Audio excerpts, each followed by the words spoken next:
ಶೈಲಪುತ್ರಿ ದೇವಿಯು ನವರಾತ್ರಿಯ ಮೊದಲನೆಯ ದಿನದಲ್ಲಿ ಪೂಜಿಸಲ್ಪಡುವ ದುರ್ಗೆಯ ಮೊದಲ ಅವತಾರ. ಶೈಲಪುತ್ರಿ ಅಂದರೆ ಪರ್ವತರಾಜನ ಪುತ್ರಿ ಅಥವಾ ಹಿಮಾಲಯ ರಾಜನ ಪುತ್ರಿಯಾಗುವುದರಿಂದ ಅವರಿಗೆ ಶೈಲಪುತ್ರಿ ಎಂಬ ಹೆಸರು ಬಂತು. ಶೈಲಪುತ್ರಿಯು ತ್ರಿಶೂಲ ಮತ್ತು ಕಮಲ ಹೂವನ್ನು ಹಿಡಿದಿರುವ ಸ್ಥಿತಿಯಲ್ಲಿದ್ದಾಳೆ. ಆಕೆಯ ವಾಹನವು ವೃಷಭ, ಹಾಗಾಗಿ ಇವರ ಇನ್ನೊಂದು ಹೆಸರು ವೃಷಾರೂಢ ಎಂದು ಕರೆಯಲ್ಪಡುತ್ತದೆ. ತ್ರಿಶೂಲವು ಶಕ್ತಿ, ತೃಣತೆ ಮತ್ತು ನಿಯಂತ್ರಣದ ಪ್ರತೀಕವಾಗಿದೆ, ಆದರೆ ಕಮಲವು ಶುದ್ಧತೆ ಮತ್ತು ದೈವಿಕತೆಯನ್ನು ಸೂಚಿಸುತ್ತದೆ. ಶೈಲಪುತ್ರಿಯು ಭಕ್ತರಿಗೆ ಶಕ್ತಿ, ಧೈರ್ಯ ಮತ್ತು ಪ್ರಾಮಾಣಿಕತೆಯನ್ನು ನೀಡುತ್ತಾಳೆ.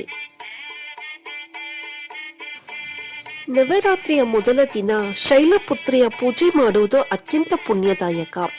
ಭಕ್ತರು ಆಕೆಯ ಪೂಜೆಯನ್ನು ಸಮರ್ಪಣೆ ಮಾಡುವುದರಿಂದ ಆಕೆಯ ಆಶೀರ್ವಾದದಿಂದ ಆರೋಗ್ಯ, ಸಂಪತ್ತು ಮತ್ತು ಶಾಂತಿಯೂ ಸಿಗುತ್ತದೆ ಎಂದು ನಂಬುತ್ತಾರೆ. ಶೈಲಪುತ್ರಿ ದೇವಿಯ ಮಂತ್ರ: ಓಂ ಶೈಲಪುತ್ರೈ ನಮಃ ಅಥವಾ ಓಂ ದೇವಿ ಶೈಲಪುತ್ರೈ ನಮಃ. ಈ ಮಂತ್ರವನ್ನು 9 ಬಾರಿ ಅಥವಾ 108 ಬಾರಿ ಪಠಿಸಬೇಕು. ಶೈಲಪುತ್ರಿಯನ್ನು ಮಲ್ಲಿಗೆ ಹೂವಿನಿಂದ ಪೂಜಿಸಿದರೆ ಅತಿ ಪ್ರಸನ್ನಳಾಗುವಳು ಮತ್ತು ಹಳದಿ ಬಣ್ಣದ ಹೂಗಳನ್ನು ಇಷ್ಟಪಡುವಳು. ಶೈಲಪುತ್ರಿಯ ಇಷ್ಟವಾದ ಬಣ್ಣ ಹಳದಿ. ಪ್ರಸಾದಕ್ಕೆ ತುಪ್ಪದಿಂದ ಮಾಡಿದ ಯಾವುದೇ ಪ್ರಸಾದವನ್ನು ಸಹ ಇಷ್ಟಪಡುವಳು.